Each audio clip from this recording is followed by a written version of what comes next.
Magandang araw po mga kaibigan. Maririnig natin ngayon ang kwento ng buhay ng isang amang muntik nang maging hadlang sa kinabukasan ng kanyang mga anak. Siya ay si Dan. Mataas ang standard ko sa aking mga anak. Gusto ko palagi silang bida. Kahit nung nag-aaral sila, hanggang sa ngayong nagtatrabaho na. Ngunit isa sa kambal kong anak ang mahina ang loob at hindi ko yun nagustuhan. Maymay, anak, ano matatanggap mong incentive dahil ikaw nga employee of the year sa kumpanya nyo? Trip to Hong Kong! Part 2! Talaga? Maymay, ako ba isasama mo? Siyempre! Sabi ko naman sa'yo, diba? Kung nasaan ako, dapat nandun ka rin. Ang mama mo na lang ang isama mo. Ba? Hoy, G-boy. O, Magtrabaho ka rin na maayos para makakuha ka ng ganitong incentives tulad nung kay Maymay. Hindi yung puro ka asa sa kakambal mo. opo pa. Pa?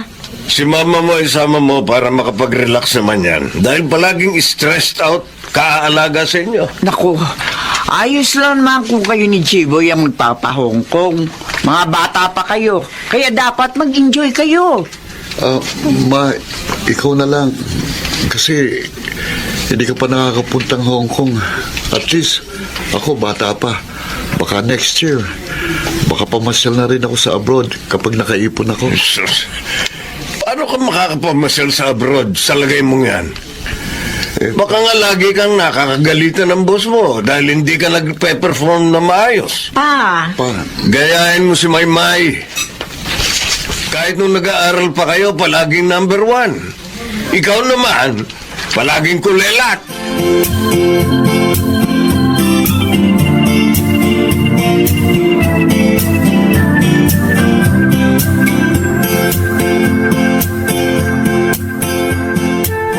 G-boy, huwag mo nang pansinin yung mga sinabi ni Papa, ha? sanay na naman ako sa kanya. At saka totoo naman eh. Hindi mo naman talaga kasi ko kapareho. Masyado tayong malayo sa isa't isa. Kahit sabay tayong ipinanganak. Sus, hindi ka naman mahina, eh. Simpleng tao ka lang kasi. Hindi ka kagaya sa akin, ha? Bida-bida. Huwag mo akong alalahanin. Hindi mo naman ako kailangang i-comfort. 25 years old na ako. 2 dekada ko nang narinig ang mga ganong salita kay Papa. Kaya hindi na yung bago sa akin. Pero, sure ka bang si Mama na lang ang pasasamahin mo sa Hong Kong? Final na ba talaga? Oo. O sige, sa susunod, kapag ikaw naman ang nagka-incentive, o kaya kapag nakaipon ka, pasyal tayo sa Indonesia.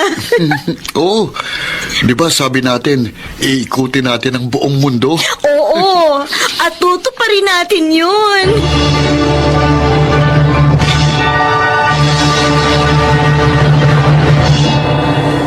G-boy, Yes, Mama.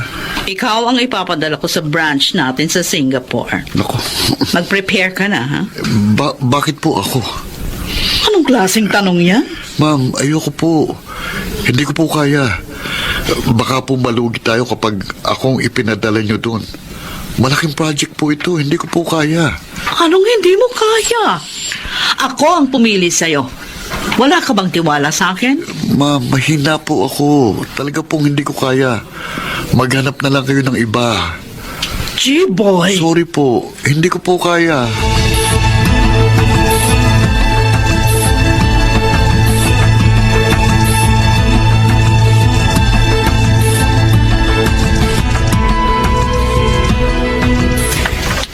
Oh, kumusta ang biyahin nyo? Naku, sayang, hindi ka kasama. Ay, sa susunod. Tiyak namang may matatanggap pang mga ganitong perks si Maymay. Di ba, anak? Oo, pa. O kaya naman, malay nyo, si G-boy. Asa ka doon. Ay, siya nga pala. Nasa si G-boy pa? Nasa trabaho. Mag-overtime daw, sabi sa akin. Sige po, aayusin ko lang itong mga gamit. O, sige na anak. May mga pasalubong ba kayo sa akin? Yung pinabili ko sa yung ref magnet, meron ba? Ay, di syempre. Alam kong koleksyon mo yun eh. Kaya bumili ako. Ayos!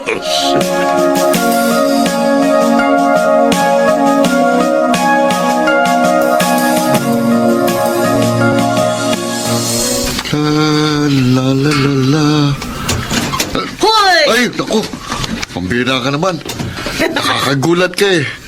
Anong ginagawa mo dito sa kwarto ko? Ikaw Ano? ano tong nalaman ko? Na ano? Hindi mo rin tinanggap yung posisyon sa Singapore. Oo. Bakit? Naku naman, sayang yung opportunity. Ano ka ba, Maymay? Singapore yun. Mga foreigner ang i-handle ko. Tapos, ang mga kakausapin kong kliyente galing sa mga multinational companies. Kaya nga! Oh. Sayang! Napakalaking opportunity nun. Aba, hindi lahat nabibigyan ng ganong chance. My God, try mo na ito para napatunayan mo sana kay Papa na magaling ka. Hindi ako magaling. Hindi ko kayang ganong trabaho. Ano? Hindi ako magaling. Hindi ako fit sa trabahong yon. Masaya na ako sa ganito. Kontento na ako na nakakapagtrabaho ko na maayos dito sa Pilipinas. Jiboy naman. Ano ka bang klaseng tao ka? Ano? For sure, hindi ka bibigyan ng ganong offer kung wala kang kakayahan. Tama na yan. Ang mabuti pa, kwentuhan mo na ako ng Hong Kong trip niyo ni Mama. Dali. Hey, ewan? Ano? Babaliw ako sa'yo?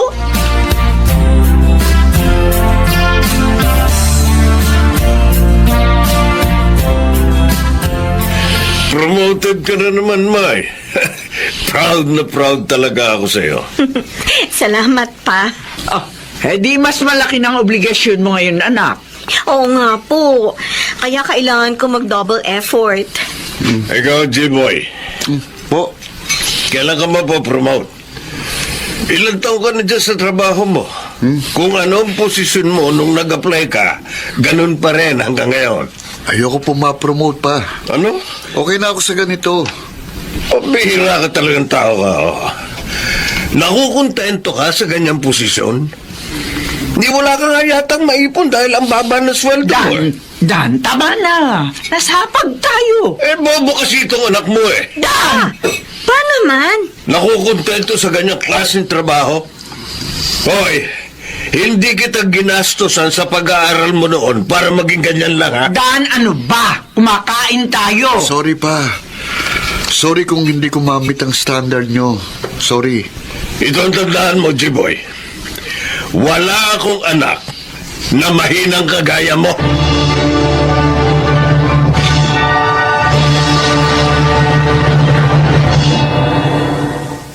May. Oh, gabi na. Ba't hindi ka pa natutulog? Pa, may gusto sana ako sabihin sa inyo.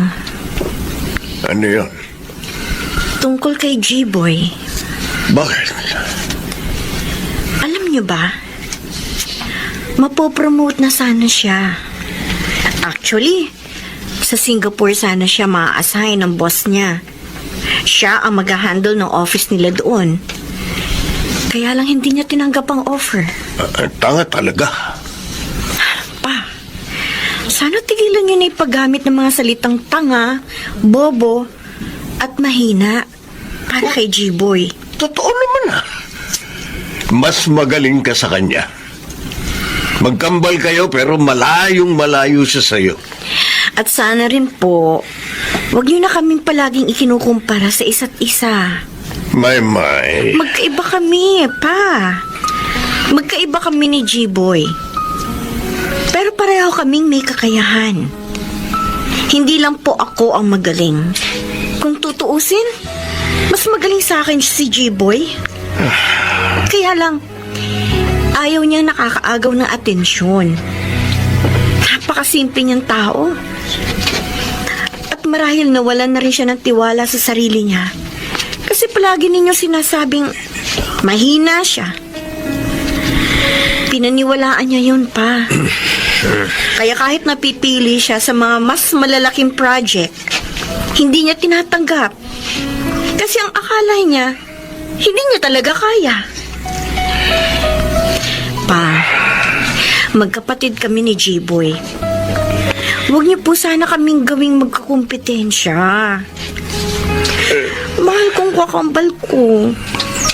At ayoko may isa sa amin na tinatratong iba. Pareho niyo po kaming anak. Sana pareho niyo kaming mahalin.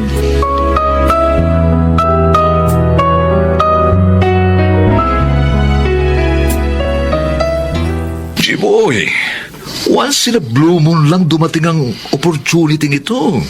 Ayoko. Okay na ako rito. Ayan ka na naman ayan ka na naman. Nung ulang beses kang sinubukang i-reassign ni boss na Singapore, inayawan mo. Hindi ko kaya yun. Ngayon ayaw mo na naman. Sayang, pre, sayang. Libreng 6-month training abroad. Abay, kapag nakapagtapos ka nito, maaari kang ma-promote pare sa mas mataas na posisyon. Tataas pa ang sweldo mo. May mga incentives pa. Pare, career advancement to. O ayaw mo bang makaipong agad? Saka isa pa, sabi mo, di ba, pangarap mong makaikot sa buong mundo kasama ang kakambal mo. Naku pare, makakatulong ito ng malaki. Isa pa, mas magiging secured ang future mo rito, pare. Huy, ano ba? Sige na, tanggapin mo na ito.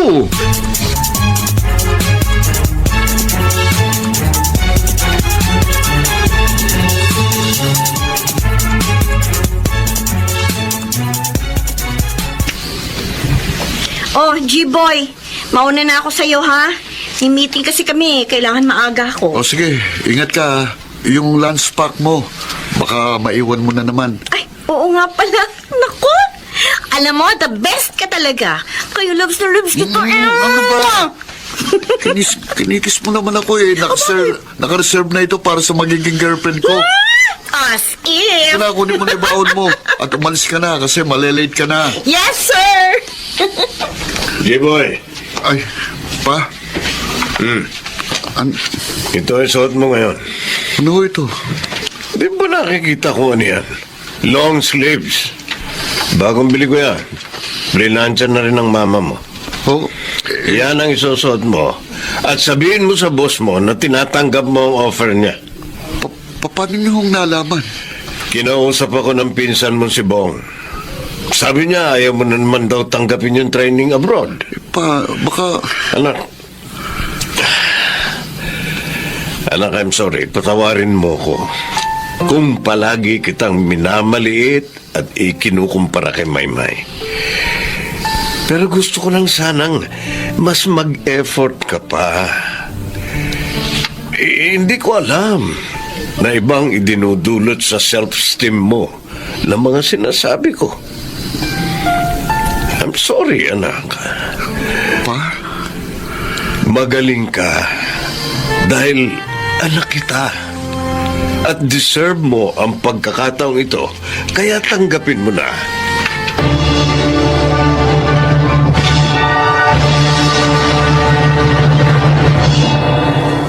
Mula ng araw na yon, parang naging ibang tao ang anak ko. Ngayon, nasa ibang bansa siya matapos matuloy ang kanyang promotion. Kung may pinagsisisihan man ako, yun ay ang mga pagkakataong sana ay napalakas ko ang loob ng anak ko. Pero panay pagmamaliit ang ginagawa ko.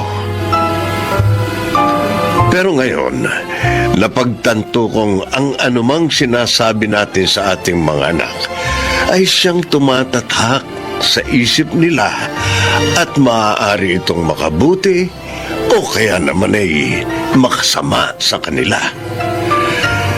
Ngayon, alam ko na kung paano hindi mahahadlangan ang pangarap at kinabukasan ng aking mga anak. Ako po si Dan at ito ang aking buhay. Bilang mga magulang, tayo ang dapat na gumagabay at nagpapalakas ng loob sa ating mga anak. Dapat ding magsilbi tayong matatag na support system.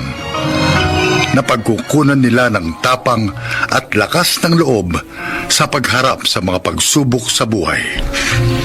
Mga nagsiganap, Chiquit del Carmen Amor, Susan Robles, Rosana Villegas, June Martin Legaspi at Lionel Benamin sa papel na Dan. Naglapat ng angkop na tunog Jerry Mutia sa musika ni Buboy Salonga. Supervisyong teknikal Eric Lucero at Bong Muyar. Creative Consultant Phil Cruz. Production Assistant Anching Cruz. Ito'y mula sa panulat ni Rita Labanon. Sa direksyon Salvador M. Royales. Ito ang aking buhay.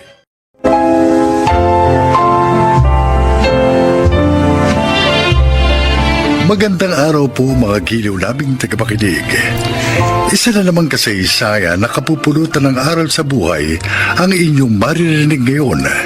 Ito ay ang kasaysayan ni Ason. Isa lamang akong labandera. Walang natapos na kurso. Maaga ring pumanaw ang aking asawa. Kaya naiwan ako nag-iisa nagtataguyod sa aming anak na si Lalaine. Pakinggan po nyo ang aking paglalahad. Mang Adong, bakit naman po ganun? Amay, ako may-ari ng paupahang ito, Ason. Kaya naman magagawa ko ang lahat ng gusto ko, di ba? Isa pa dapat naman talaga taon-taon, magtaas ng upa sa bahay dahil, alam mo na, napakamahal na lang mga bilihin ngayon. Kasi ho, alam naman nyo, patay na ho yung asawa ko. Ako na lang ang kumakayod para mabuhay ho kami ng anak ko. Mahihirapan ho ako kung tataasan nyo ho ng 10% ang upa namin. Sorry. Problema nyo na yon. Huwag mong ipasa sa akin, ha? Alam mo, dapat kasi huwag mo lang pag-aralin yung silarain mo. Total, hindi mo naman ata kaya eh. Mga Adong naman. Ayoko humatulad siya sa akin na walang pinag-aralan. Alam mo, papayuhan kita, ha? Bigyan kita ng tip. Pag-asawain mo na lang siya na mayaman. Para pakinabangan mo, ano? Mga Adong! Basta. Sa susunod na buwan, next month, ha? May dagdag ng 10%. Uluwain mo naman ako. Ha? Yung upa nyo, konti lang naman, 10% lang yun, kayang-kaya nyo. Ngayon, kung hindi mo kaya, lumayas na lang kayo rito ba?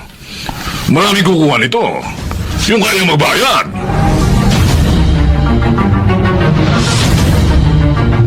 Nay, bakit hindi pa po kayo natutulog? Hating gabi na po Maaga pa kayo maglalabada. Sige na, anak. Mauna ka na. Si Mang Adong po bang iniisip ninyo?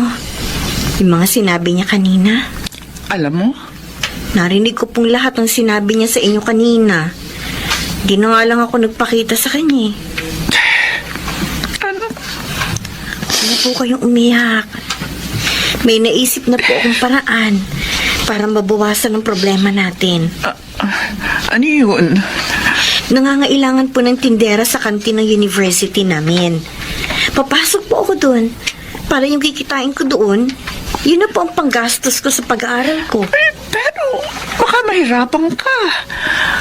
Baka maapektuhan ang pag-aaral mo. Hindi po, Nay. Kaya ko po. Nasa time management lang po yan. Ang mahalaga, mabawasan man lang kahit paano ang kakapusang nararanasan natin. Kung buhay lang ang tatay mo, may makakatulong ako.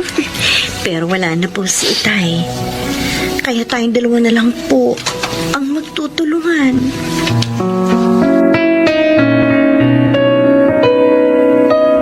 Jimbo, bakit mo ko dinala dito? Ang tanga mo naman pala, Jessica. Alam nga namang maglalaro lang tayo dito. Mahawa ka sa akin. Huwag mong ituloy ang iniisip mo. Ang tagal kong hinintay ang pagkakataong to, Jessica.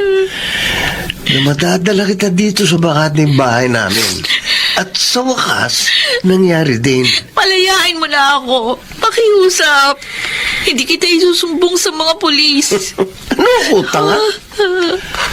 Nasa akin ang pagkakataon para maging akin ka. Pakakawalan ko pa ba? Jimbo! Ha? Natural, hindi mo. Bitiwan mo ako! Ayoko! Huwag ka nang magpamigil ka. Wala ka naman magagawa eh. Sabi ng bitiwan mo ako! Kinalmut mo ako sa mukha. Ito ba? Walang niya ako. Para mo ng awa. Tanggapin mo nang hindi kita mahal. Walang niya akong babae ka. Sa lahat ng ayaw ko, yung sinasaktan ako ng babae. Ano ko? Isang suntok lang pala sa sikmura ang katapat mo eh. Ngayon, wala ka ng malay. Magagawa ko na ang lahat ng gusto kong gawin sa'yo. Pagsasawaan kita, Jessica.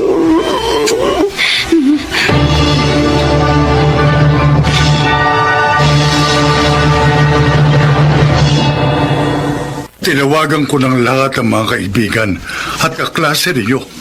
Pero iisang sinabi nila, hindi nila kasama ang anak ko. Hindi ko rin po siya kasabay na umuwi, Sir Ramon. Pinabalik po kasi ako sa kantin ng university. Nasaan na kaya anak ko? Hindi niya ugaling hindi umuwi ng magdamag sa bahay. Lalo na kung hindi nagpapaalam. Ay, sandali po. Naalala ko, bago po ako umalis, nakita ko lumapit sa kanya si Jimbo at kinausap siya. Si Jimbo? Opo. Maliligaw niya? Opo. Baka itinanay niya si Jessica ko. Hindi naman po niya nobyo si Jimbo. Binasted pa nga niya yun eh. Dahil Eh mayabang. kung ganun, nasaan na ang anak ko? Nasaan na si Jessica? Ano na nangyari sa kanya?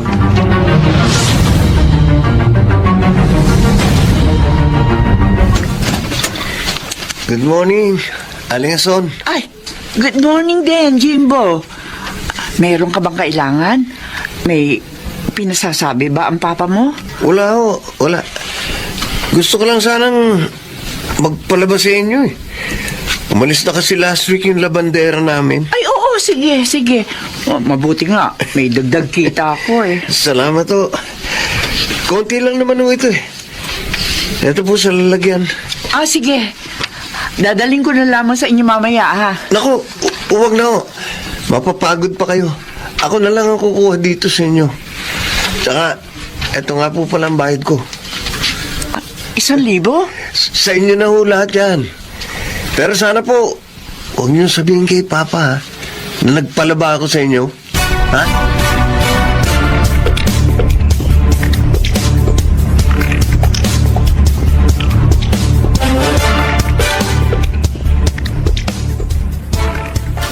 Nakapagtataka talaga si Jimbo. Parang bigla siyang bumait kaninang dumating dito. Binigyan pa ako ng malaking bayad sa pinalalaban niya sa akin. At ayaw din niya sabihin ko kay Mang Adong na nagpalabas siya sa akin. Bakit kaya? Tsaka, napansin ko rin, meron siya mga kalmot sa mukha. Bakit ganun? Sinong gumawa nun? Nay, narito na po ako. Narito ako sa kusina, Lalaine. Opo, sorry po, natagalan ako. Maglalaban na po ba kayo? Oh, bakit ka nga pala natagalan? Dumaan po ako kina Jessica eh. Tumawag yung daddy ng best friend ko. Pinapunta po ako sa kanila. Daddy ni Jessica? Opo. O, bakit ka pinupunta ron? Kasi Nay, nawawala po si Jessica. Ano? Kukwento ko na lang po sa inyo ang lahat habang naglalaba. Nay, tayo na po. O, sige, mabuti pa nga. Basta anak, Po. unahin natin laban itong damit ni Jimbo. Dinala niya kanina rito. O, eto sa lagayan, o. Nagpunta dito si Jimbo? Oo. Nagtataka nga ako eh. Pero parang biglang bumait. Binigyan pa nga ako ng 1,000. Bayad daw dito sa pinalalaban niya. Ay, teka. Kukunin ko na sa plastic yung dinala niya. Ay, Nay, may nahulog sa kinuha niyong labahin, no? Ha? My God! Ang nahulog! Bracelet ni Jessica! Ano? Sigurado ka ba, anak? Opo! Suot niya po ito eh. Nahuli namin siyang nakita. Ay, paano napunta yan kay Jimbo? Teka, yung mga damit ni Jimbo. Anak, ang t-shirt, may dugo. Oo nga, Nay. Oh, Diyos ko! Bakit may dugo ang t-shirt ni Jimbo? May kutob po ako, Nay. May kinalaman siya sa pagkawala ng best friend ko. Baka nga, nakita ko, may mga kalmot siya sa mukha.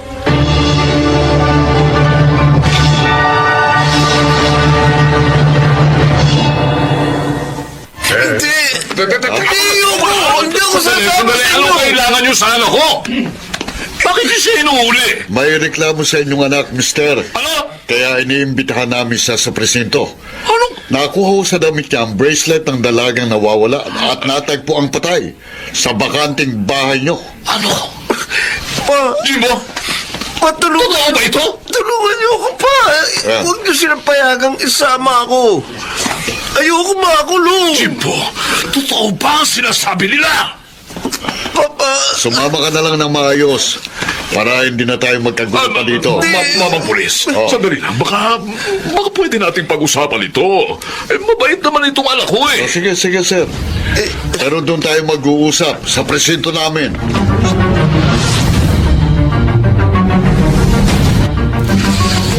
Napakasakit itong pagkikita natin, anak. Nakabalik ka nga rito sa bahay natin. Pero patay ka na. Damon, nakikiramay ho kami. Kayo pala, Ason, Lalay. Nalulungkot to ako sa nangyari sa kaibigan ko. Ang walang yung Jimbo na yon. Siyang may kasalanan ng lahat. Hindi niya natanggap ang kabiguan niya sa anak ko, kaya niya dinukot, ginahasa at pinatay. Pero, paano po napunta sa bulsa ng pantalon niya ang bracelet na suot ni Jessica? Ayon sa pag-aamin niya sa mga pulis, kinuha niya yun kay Jessica. At hindi niya namalayang nailagay niya sa bulsa niya.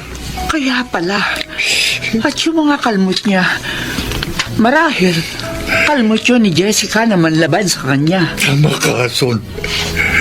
At nang mapatay niya sa saksak ang aking anak, naisip niyang palaban sa iyo ang damit niya upang maitago sa kanyang mga magulang ang ginawa niyang krimen.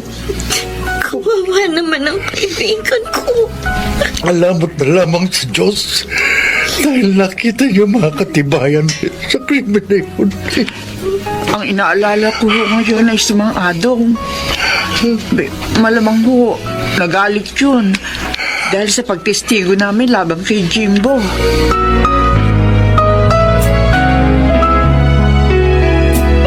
Lumayas kayo sa bahay ko! Ngayon din! Hindi ko kailangan ang upa ninyo! Huwag naman ho. Maluwag! Wala ho kaming ibang malilipatan. Paalisin niyo agad kami. Wala rin ho kaming Wala akong pakialam! Basta naman gusto ko lumayas kayo rito. Ngayon din! Walang utang na loob kayo! Nakatira na nga kayo rito. Ipinahamak niyo pa ang anak ko! Oh. Nay, umalis na lang po tayo dito para wala nang gulo. Galit.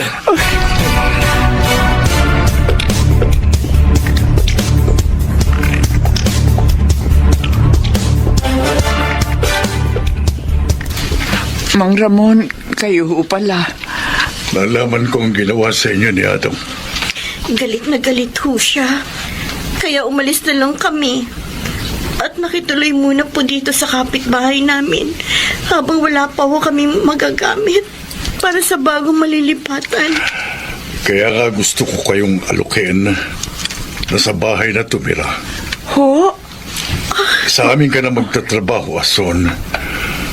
At kami na ng aking asawa ang magpapaaral kay Lalaine.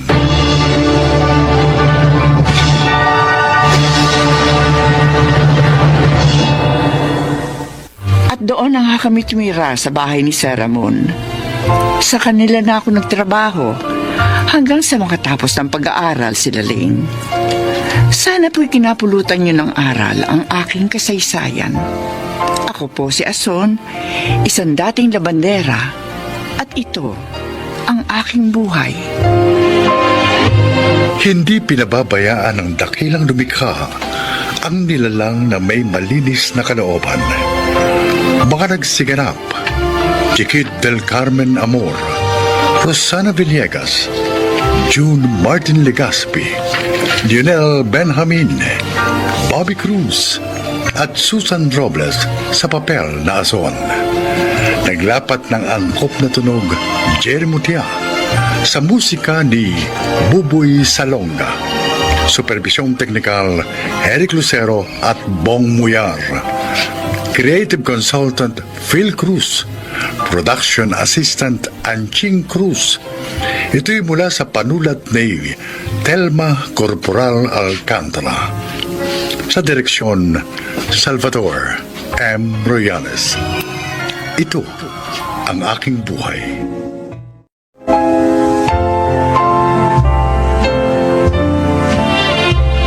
Mga kaibigan, sa araw na ito, inyong maririnig ang kwento ng isang dakilang babae na pinatunayang ang pagmamahal sa kapwa ay nagmumula sa pagmamahal din sa Diyos.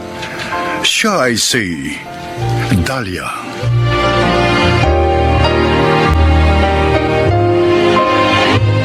Si Victor ang una kong pag-ibig. Sa mga unang taon na aming pagsasama, nabiyayaan kami ng isang anak na lalaki, si Albert. Pero hindi sapat ang pagkakaroon namin ng anak upang maging seryoso siya sa aming pagsasama na noon ay walang basbas ng kasal. Na mag-uwi siya ng babae sa kanyang bahay at doon na rin pinatira.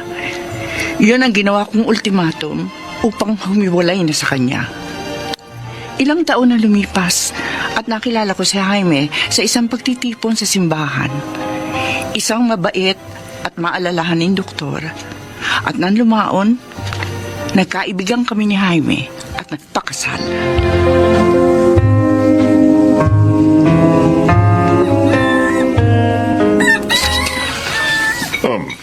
Si Albert ba?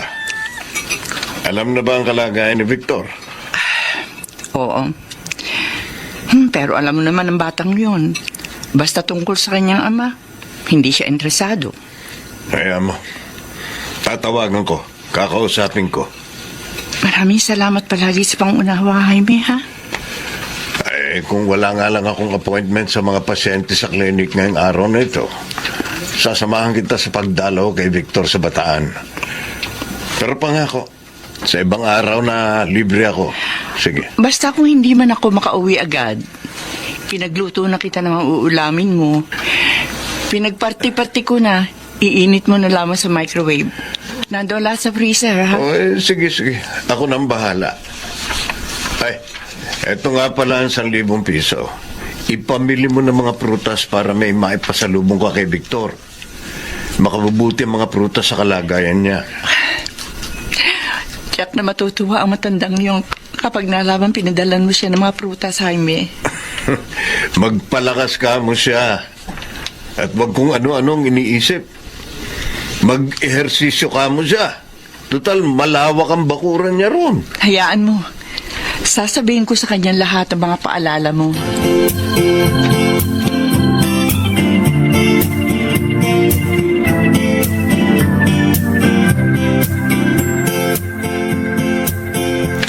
Albert, nag-text daw sa'yo si Nanay Dahlia.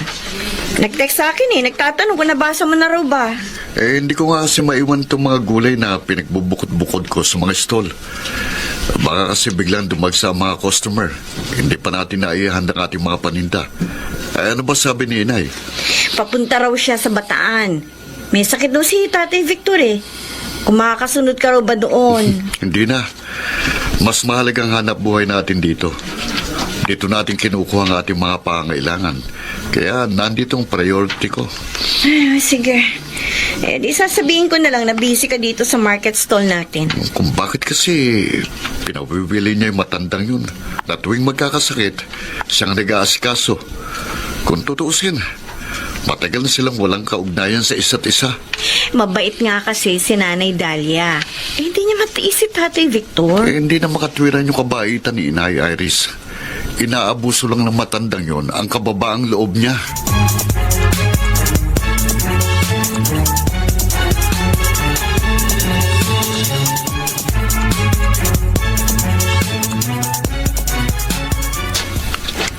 Oh, isang subo na lang ito, Victor. Sige na, ubusin mo na. Ano nga kaya kung hindi kita pinagpalit sa ibang babae noon, ano? Dahlia? Ako, mas gusto ko pa rin pinagpalit mo ko sa iba. Ha? Dahil nakilala ko si Jaime. At walang dalawang isip na pinakasalan ako. Ay, hanggang ngayon, hindi ko pa rin mapaniwalaan na sa dami ng babaeng iniuwi ko sa bahay na ito, ahantong pala ako sa pag-iisa. Victor, sa buhay ng tao, may mga dumarating at umalis. Oo, sa bawat paglisan, may kalakip na kalungkutan.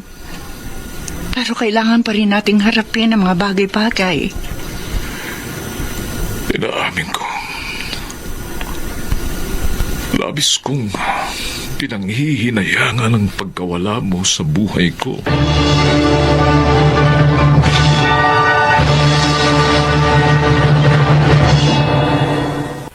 Mama!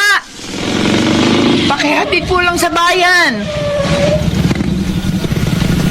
Kumare! Ay, oy! Oy, ano? Pauwi ka na ba sa Maynila? Oo, Mare. Salamat nga pala sa pagbalita mo sa akin sa text sa kondisyon ng kumparing Victor mo, ha?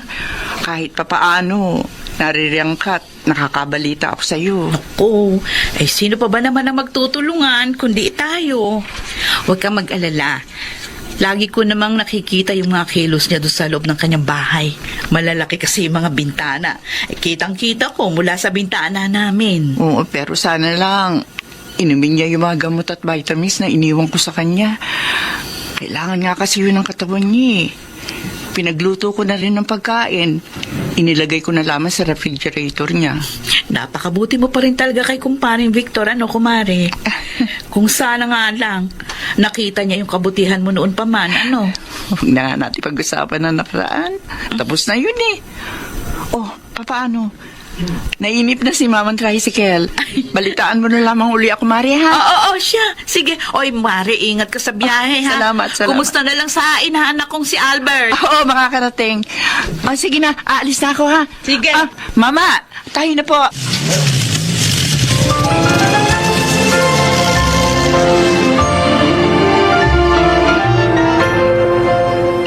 Ayoko nang tumuntong sa malaking bahay na yun. Naroon lamang mapapait na alaala ng aking kabataan. Nauunawaan ko naman kung saan nagmumula ang pinaguhugutan mo, Albert. Nakatatak sa bahay na yon ang kanyang kalupitan sa akin. Kay Inay. Uuwing lasing dahil talunan sa sabong. Lahat ng makita ay babalibag, tatadyakan. Kung ilang tadyak na sa mukhang inabot ko sa kanya, hindi ko na matandaan. Kapag nakikita kong sinasakal niya nung sinay dahil sa walang pakundangan niyang galit, gustong kumawala ng puot ko. Pero wala akong magawa ng mga panahon yun. Sabi ni Inay, mas payat na raw si Tatay Victor ngayon kaysa noong huli niyang dalaw. Palibhasa nga masamang damo kaya matagal mamatay.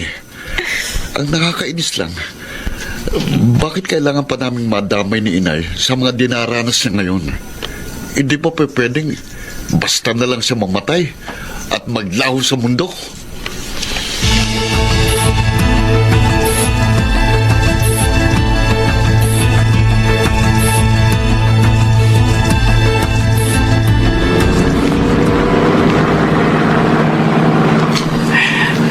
Bilisan mo pa ang pagmamaneho, Jaime.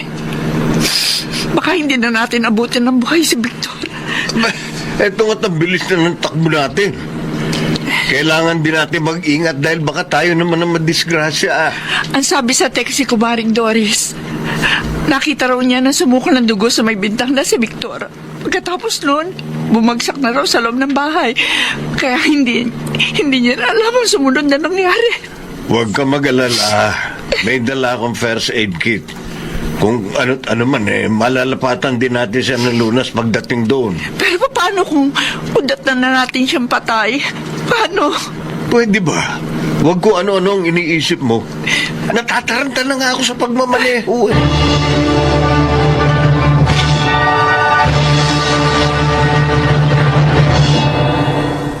Victor, sa ayaw mo sa gusto, dadalhin ka na namin sa ospital.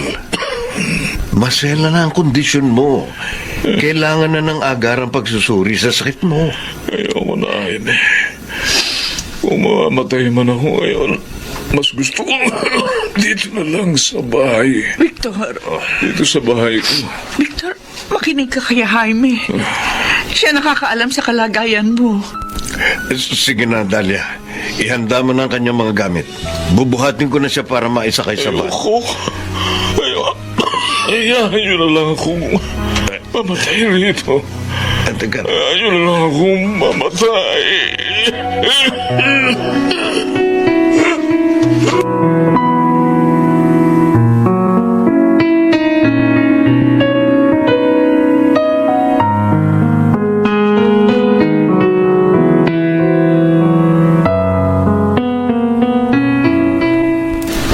Albert, nagkamalay na si Tatay Victor. Sige na, lapitan mo na siya.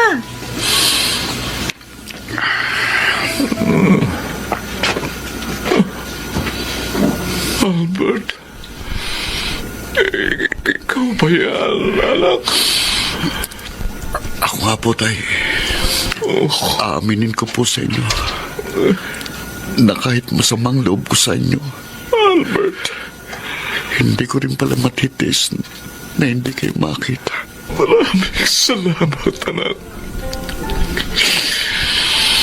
Kahit sa uling pagkakataong ito, nakita kita. Mahawakan ko ang iyong mga palad. Tay, magpagaling po kayo. Hintayin po namin lahat ang paglabas niyo rito sa ospital. Hindi na, anak. Ramdam ko na mamamatay na ako. Tay, Hirap na ako sa paghinga. mahal ko po kayo. Anak, Mahal na mahal ko po kayo. Hindi man po ako nagkaroon ng pagkakataong iparamdam sa inyo yun. Pero sa kaibuturan ng puso ko, yun pong nadarama ko. mahal din kita, anak. Pero gusto ko bang tunan ang mga pagkukulang ko sa'yo? Wala na akong panahon. Tay, Anak, hirap na hirap. Anak, huminga. Hindi ko na kaya. Hindi ko na. Tay, Tay, magsalita pa kayo. Itay, Itay!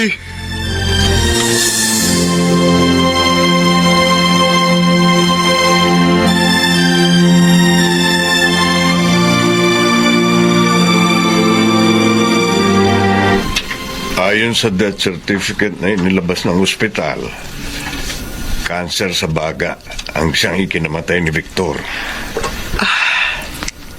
Pagkatapos ng kanyang cremation bukas ng umaga,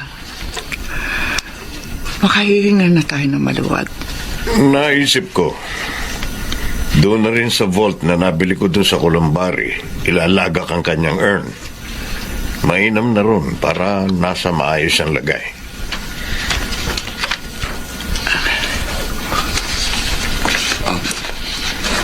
Maraming salamat po, Tatay Jaime. Naging napakabuti niyo po kay Tay. Kayo ni Inay. Dahil napakabusilak ng puso ng nanay mo, Albert. Marahil kung nagkabaliktad man kami ni Victor ng kalagayan, Aalagaan din niya ako tulad ng ginawa niyang pag-aalaga sa tatay mo. Walang katulad sa kadakilaan ng puso ng iyong ina. Lahat kayo, minahal ko sa paraang kaya ko. Iba-iba man ang level ng pagmamahal na yon. Nandirito kayong lahat sa puso ko. Ikaw man, Iris, dahil bahagi ka na ng buhay ni Albert. Mahal na mahal din kita, anak. Mahal ko rin po kayo, Nanay Dalia. Mahal na mahal ko rin po kayo. Pero siyempre, may higit pa ba akong dapat mahalin kundi ikaw, Jaime? Ikaw at ang katapatan mo ang pumuno sa buhay ko. Ikaw at ang iwalang katapusang mga kabutihan. Pinasasalamatan ko nasa itaas dahil binigyan niya ako ng isang taong may mabuti ring pusong katulad mo. Dalia, alam na alam mo kung gaano rin kita kamahal.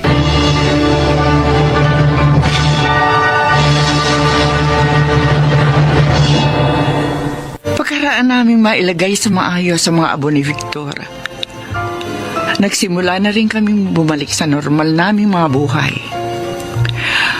Mas naging panatag na ang aming mga kalooban pagkaraan ng mga pangyayaring yun.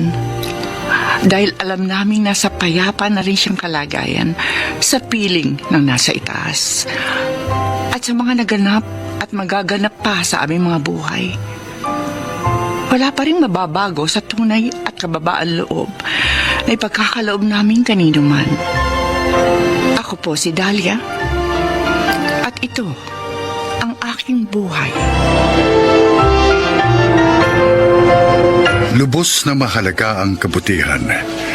Ginagawa tayong karapat-dapat ng banal na salitang ito at pinagpapala ang ating mga buhay mula sa ating mga isipan hanggang sa ating mga puso.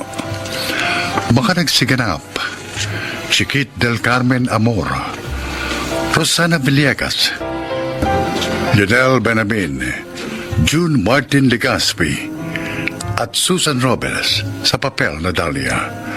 Naglapat ng angkop na tunog Jerry Mutia sa musika ni Buboy Salonga. Supervisyong teknikal Eric Lucero at Bong Muyar. Creative Consultant Phil Cruz. Production Assistant Anching Cruz. Ito'y mula sa panulat ni Sel Barlam. Sa direksyon Salvador M. Royanes. Ito ang aking buhay.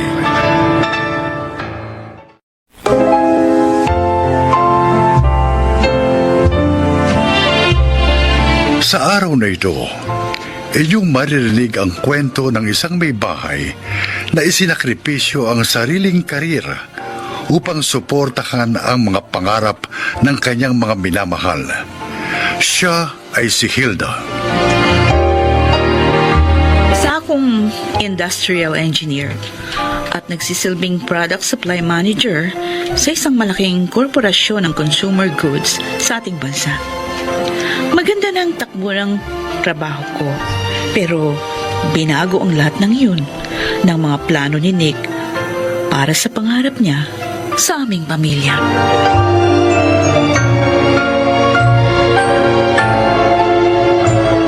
Rinig ka sa akin, Hilda. Mas mapaplano natin ang kinabukasan ng mga bata kapag nandito na rin kayo sa Dubai. Pero Nick, paano ang trabaho ko? Kailangan mo mag-resign. Look, kailangan samantalahin natin ang pagkakataon hanggat malakas pa ang ekonomiya rito sa Dubai. Kaya sige na, iayos mo lang lahat ng mga papeles nyo ng mga bata. Okay? Gusto ko na kayong makasama rito sa lalong madaling panahon.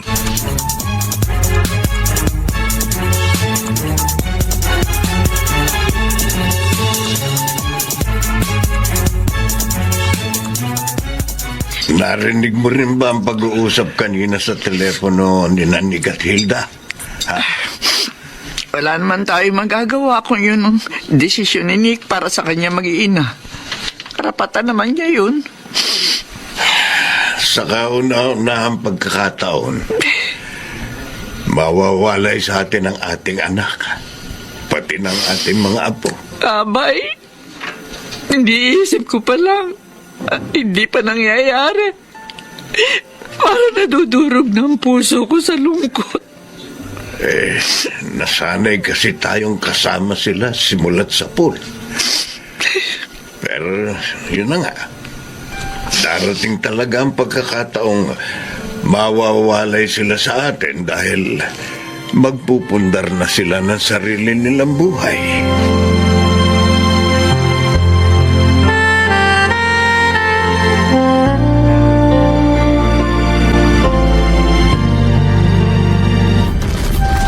Ikaw, kuya, gusto mo bang sa Dubai na tayo tumira at mag-aral? Why not?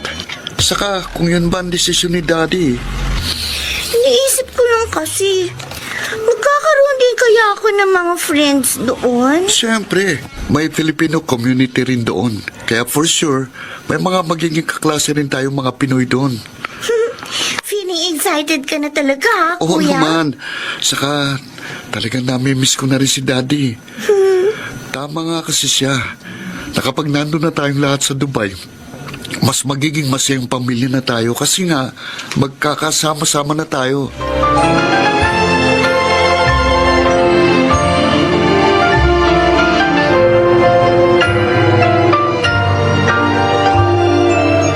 Tay, Nay, alam ko masakit sa inyong paghihiwa-hiwalay nating ito. Kaya nga hinihingi ko ang inyong malawak na pangunawa sa naging desisyon ni Nick.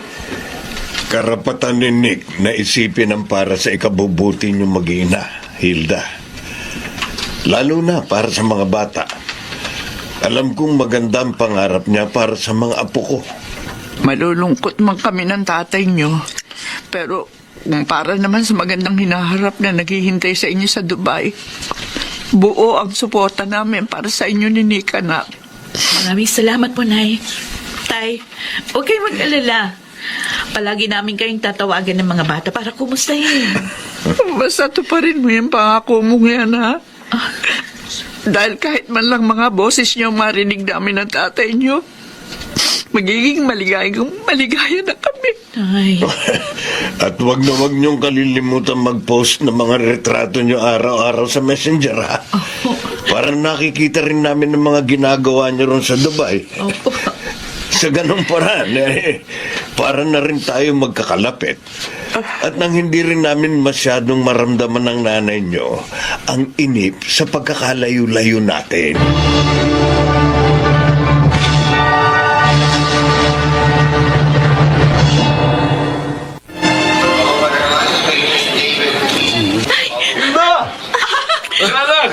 Nandito ako! Nick! Kuya! Ayan si Daddy, o kawayan mo dali! Oo nga. Dad! Bilis, lapitan natin. Mga anak, Dad! Ay! Dad! alam niyo na, gaano ko kayo kamiss na lang. Same here, Dad. Miss na rin namin kayo ni Mona. Tama po si Kuya Dad. Oh, Nick. Maraming salamat. Hindi mo ko binigo, Hilda. Alam ko na malaking sakripisyo ito para sa iyo. Mahal kita. Kaya naisip kong maging katuwang mo ko sa iyong mga plano.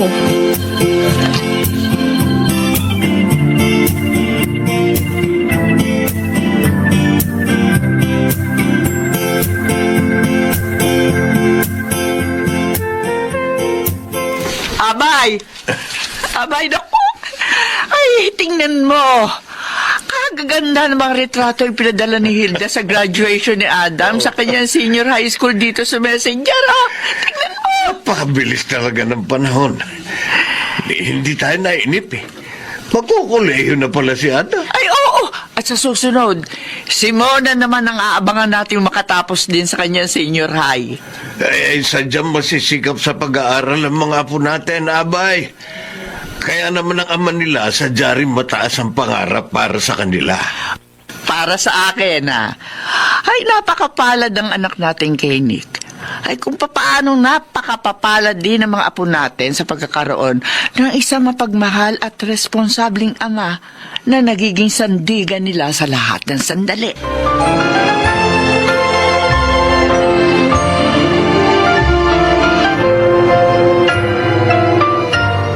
Ngayong tapos na sa kanyang senior high school si Adam, itatawid natin siya sa Canada para doon mag-aral ng college. Ha? Nick, Oh, milyon ang kakailanganin natin para sa iniisip mong yan. walang problema, Hilda. Maluwag magpautang ang mga bangko rito sa Dubai. Kung kaya mangungutang tayo sa 3 bangko rito. Ha? Oo, at yun ang ipupondo natin sa pag-aaral ni Adam sa Canada. Pero, saan tayo kukuha ng pambayad? Kung kailangan mag-3 o 4 na doble ang sipag ko sa pagtatrabaho, gagawin ko. Ang inaalala ko ang kalusugan mo. Sa gagawin mong yan, mawawalan ka na ng sapat na pahinga. Baka naman magkasakit ka. Oh, wala akong hindi gagawin para sa kinabukasan ng mga bata. Hilda, buhay Canada ang pangarap ko para sa kanila. Kapag doon sila nakatapos ng pag-aaral, madali silang makahanap ng trabahong akma sa tinapos nila roon, di ba? Mawawalay sila sa atin. Yun ang hindi ko kakayanin. Oh, mabilis lang ang panahon. Kaya pagsusumikapan natin ang lahat ng ito, hindi tayo dapat matakot makipagsapalaran sa buhay. Lalo na kung parang naman sa isang magandang hinahanap nating mag-anak.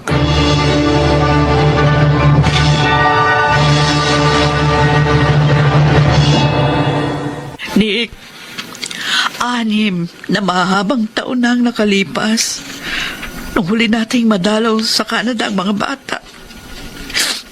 Ngayon nagpandemya, lalo tayong nawala ng pagkakataon na mabisita sila doon.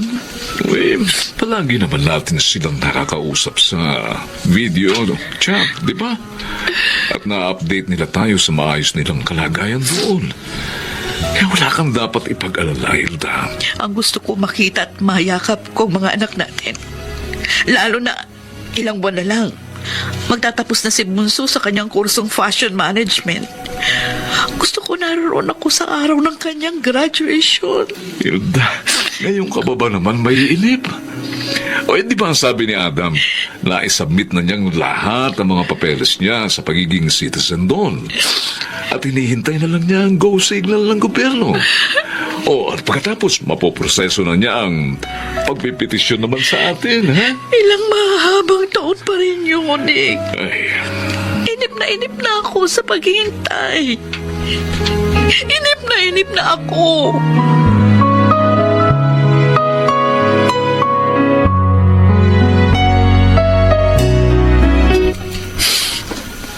Palayo ng palayo ang distansya ng kinaroroonan sa atin ng ating mga apo-abay.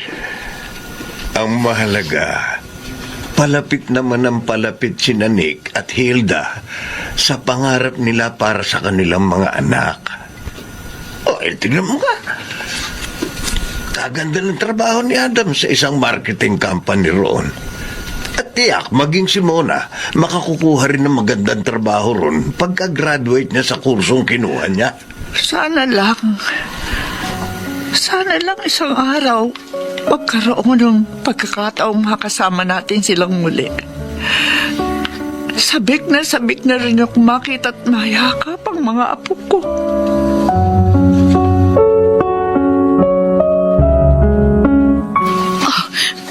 Nick, round trip ticket papuntang Canada para sa isang buwang pagbabakasyon doon.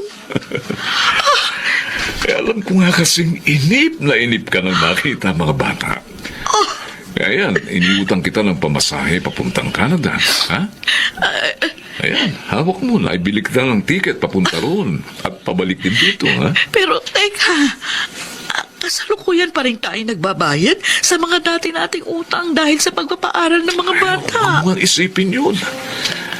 Kahit pa makuba ako sa pagbabayad sa mga utang natin, Ang mahalaga, maibigay ko sa inyo ng mga bata ang lahat na makabubuti at makaliligaya sa inyo. Oh, Oh, Hilda, mahal na mahal ko kayo. Kahit buong buhay ko, ibibigay ko sa inyo ng ating mga anak. oh. Nick, hindi ko alam kung anong sasabihin sa magagandang bagay na ginagawa mo para sa amin. Hilda, Napakabuti mo sa amin ang iyong mga anak. Salamat. Maraming salamat.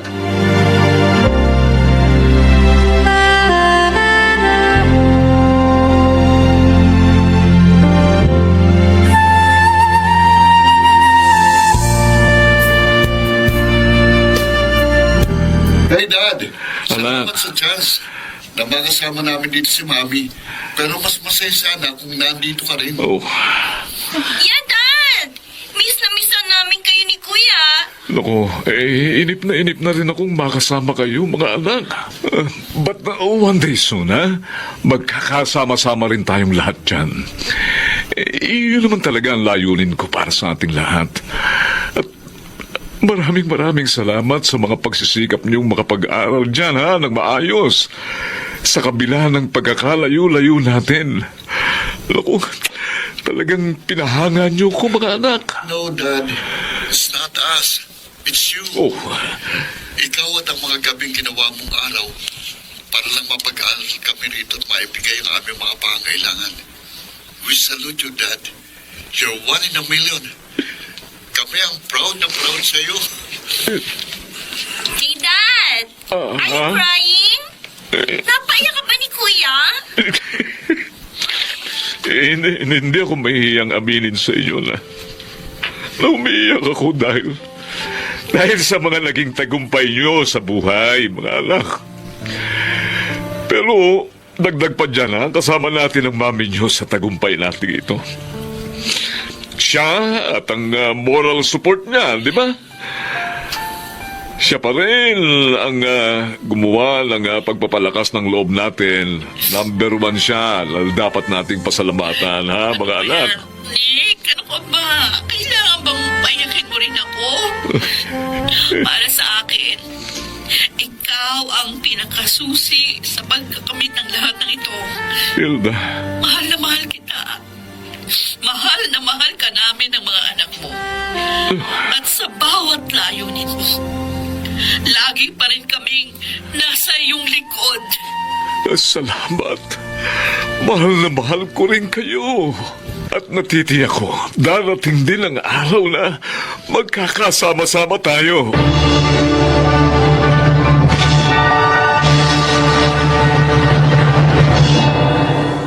Oo, sa simula, nahirapan pa akong bumitiw sa mga bagay na para sa akin ay mahalaga. At tangi kong ninanais. Pero ang mga pagpupunyagi ni Nick ang nagmulat sa akin sa kahulugan ng katagang sakripisyo. Hanggang dumating sa aking kamalayan, ang higit na pagbibigay halaga sa mga bagay na mas karapat-dapat, lalo na para sa kapakanan ng aming mga anak. Sa ngayon, unti-unti na rin kaming nakaraos sa mga pagkakautang namin sa 3 bangko dito sa Dubai. At habang naghihintay kami na mapetisyon ni Adam para sa paninirahan namin sa Canada, patuloy pa rin si Nick sa pagdudugtong sa aming mga pangarap. Ako si Hilda at ito ang aking buhay. Ang mabuting ugnayan ng isang mag-asawa ay pinatitibay ng pagmamahalan, seguridad at pagkakabuklod-buklod tungo sa pagkabuo ng isang matatag na pamilya. Makanagsiganap, Susan Robles, June Martin Ligaspi, Chiquit del Carmen Amor, Junel Benabin at Rosana Villegas sa papel na Hilda. Naglapat ng angkop na tunog Jerry Mutia sa musika ni Buboy Salonga. Supervisyong teknikal Eric Lucero at Bong Muyar. Creative Consultant Phil Cruz. Production Assistant Anching Cruz. Ito'y mula sa panulat ni Sel Barlam sa direksyon Salvador M. Royales. Ito ang aking buhay.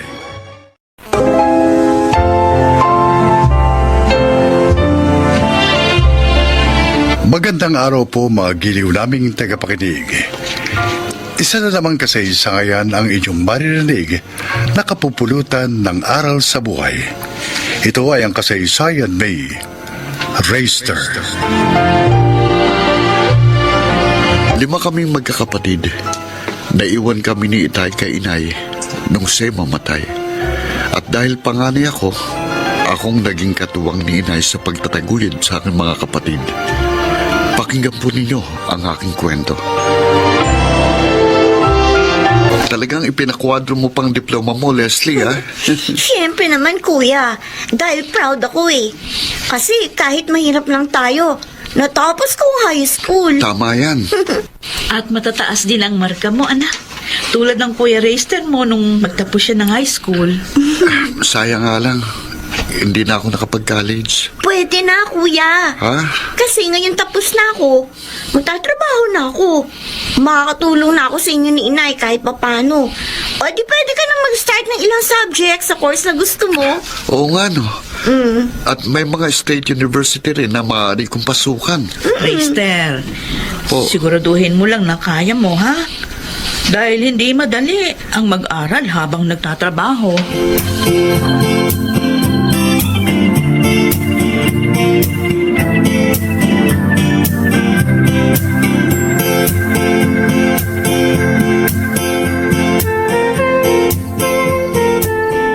Balot! Balot! 7 balot na lang itong tinda ko. Mabuti naman, konti na lang. Sana may pumili na nito para makauwi na ako at makapagpahinga. Bukas naman, dadalhin ko kay Aling Esther ang order niyang mga itlog na maalat. Kailangan makaipon ako. Malapit ng pasukan. May mga bibilhin pa akong mga gamit ko. Oh, ay, Ayan ito! yun, mukhang may bibili ah. Teka, parang lasing ah. Bahala na. Lalapitan ko siya. Sana naman mabait ito at maayos kausap. Balot, sir. Magandang gabi, sir. Bago mo lumapit Pasensya na po. Alam pa yung balat mo. 7 po. Ito. Oh. Bigyan mo sa akin lahat yan. Opo, sandali ho.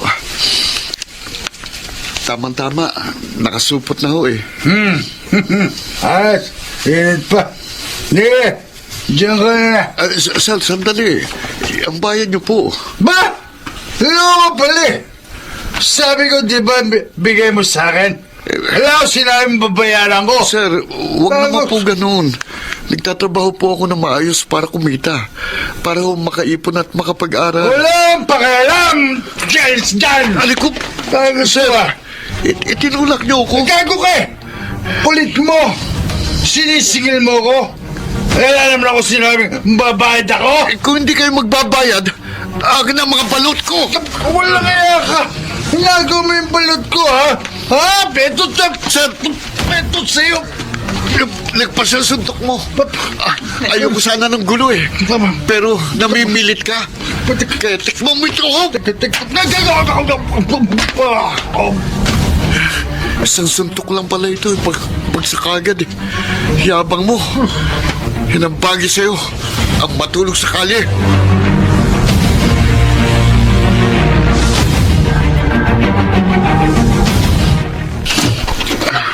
Reister, anak! Oh. Paano yung mukha mo? Wala ho ito, Nay. Ha? Dahil lang ho sa isang lasenggo na gustong kunin ng walang bayad ang mga balot ko. Ano? Wala bang tumulong sa iyo? Wala pong tao sa lugar na eh. Pero hindi naman po niya nakuha ang mga balot. Lumaban po ako na suntukin niya ako. Kaya, ayun, naiwan ko po siyang tulog sa kalye. At nabili rin po ang lahat ng mga balot ko. Diyos ko. Salamat na lang at nakaligtas ka doon sa walang yang yun. Bakit naman kasi iinom-inom at maglalasing pagkatapos mamimirwisyo ng kapwa nila? Oo nga po eh. Mahirap na nga ang buhay. Pinabibigat pa nila. Anak, mabuti pa kaya eh. Iwan mo na yung pagtitinda ng balot. Oo. Tulungan mo na lang ako sa paghahangot pagtitinda ng mga isda. Doon ka na rin sa palengke magtinda ng mga itlog na maalat. Ay, nag-aalala kasi ako. Baka sa susunod, madisgrasya ka na. Sige po, Nay. Tutulungan ko na lang po kayo.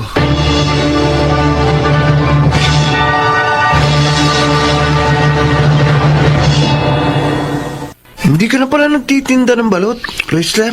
Oo, Rex. 2 weeks na. Tinutulungan ko na lang si inay na humangot magtinda ng mga isda. Mas okay naman eh. Dahil mas magandang kita namin ngayon. Ba't may iniwan yung dati mong ginagawa? May nakaaway kasi kung lasing. Nag-aalala si inay na baka sa susunod.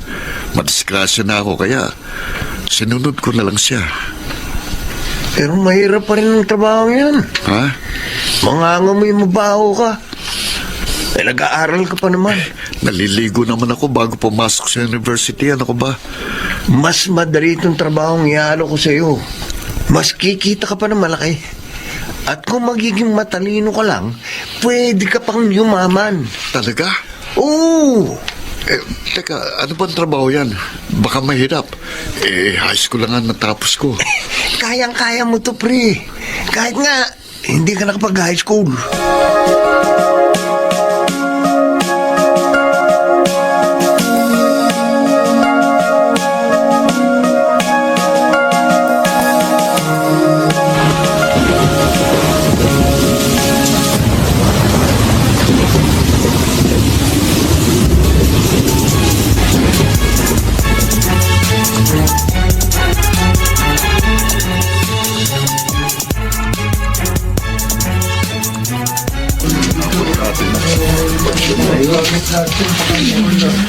Halika na, Leslie. Linisin na natin ang bahay. Ang tatlo na nating kapatid ang magbabantay ng mga gamit natin dito sa evacuation center. Ay, linis na naman. Oh, bakit bigla kang nalungkot yan? Naisip ko lang, kuya. Kailan kaya darating ang panahon na hindi na tayo babahain mo? Yung hindi na tayo lilikas dito sa evacuation center? Pwede namang mangyari yun. Kung lilipat tayo sa mas mataas na lugar at mas maayos na bahay. Yun nga lang, mahal ang upa. Ngayon, hindi pa natin kaya yun.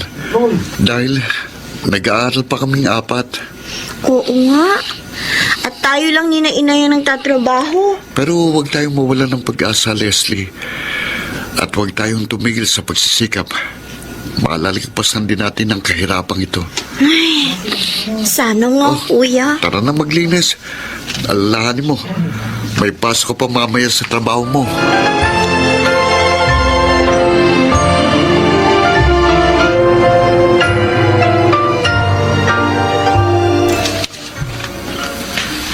Oh, Mister, ba't ikaw ang nagdala ng mga order naming isda, ha?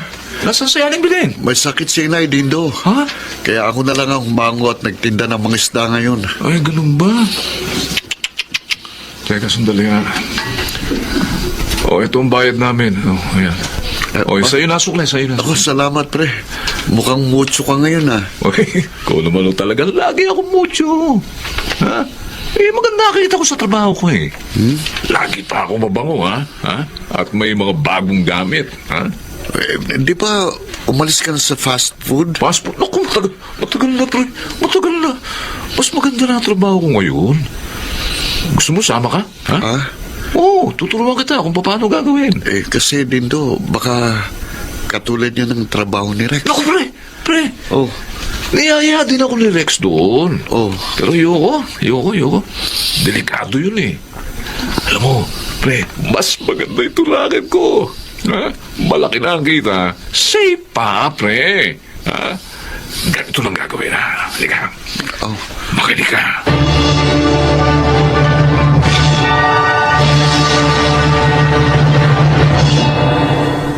Anak, may problema ka ba? Oh.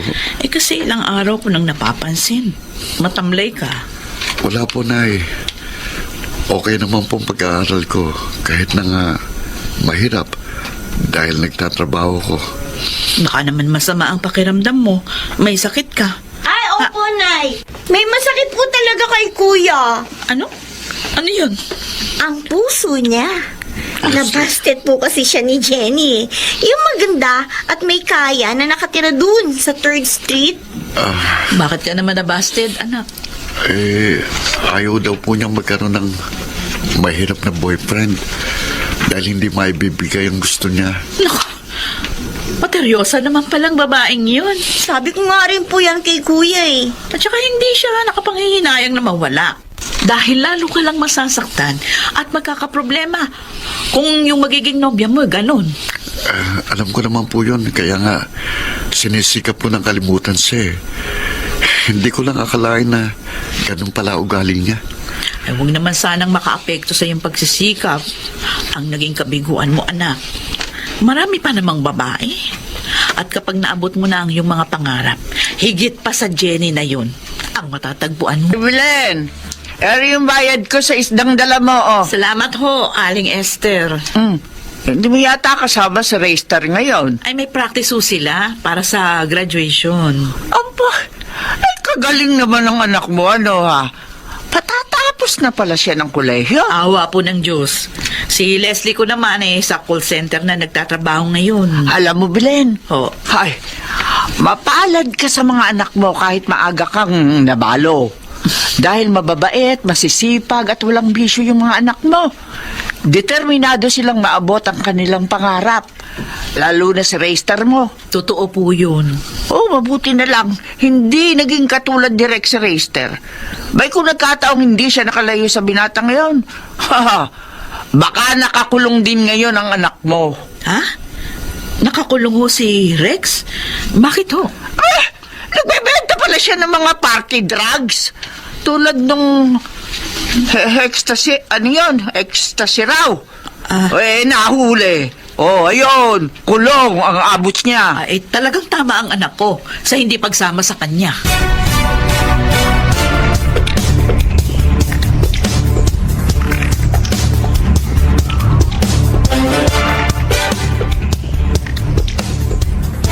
Wow! Ang ganda ng bahay natin, Kuya! Dito, hindi na tayo babahain pa. Oo nga. Hindi na tayo laging pupunta sa evacuation center. Pero, Kuya, sure ka ba na kaya nating upahan to? Oo naman, kaya ko ng upa rito. Maging ang bayad natin sa tubig at ilaw. Maganda naman ang sweldo ko sa pinapasukan kong bangko. Ay, Kuya, nabalitaan mo na ba yung nangyari kay Dindo? Matagal na kami hindi nagkikita eh. Nagalit yata siya sa akin. Tinanggihan ko kasing alok niyang sumama ako sa trabaho niya. Bakit? Ano bang trabaho niya? Nambibiktima ng mga baklat matrona. Ha? Para magkapera, oo. Kaya siguro ganun ang nangyari sa kanya. Ha? Bakit? Ano ba nangyari kay Dindo?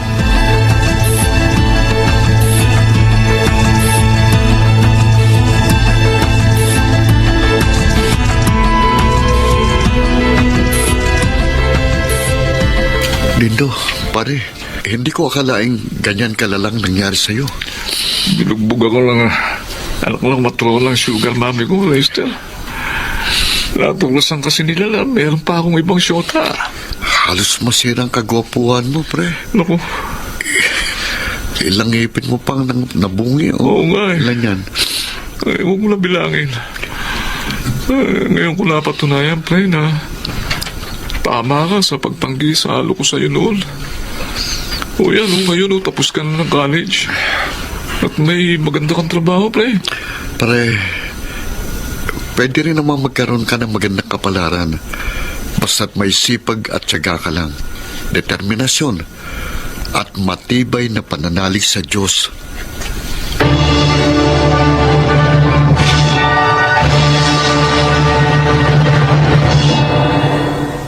Nakalaya na nga kami sa kahirapan at may maganda na rin akong nobya ngayon. Sana po inyong naibigan at kinapulutan ng aral ang aking inilahad. Ako po si Reister, dating tindero, at ito ang aking buhay. Tunay na matamis ang tagumpay na buhat sa mabuting kaparaanan.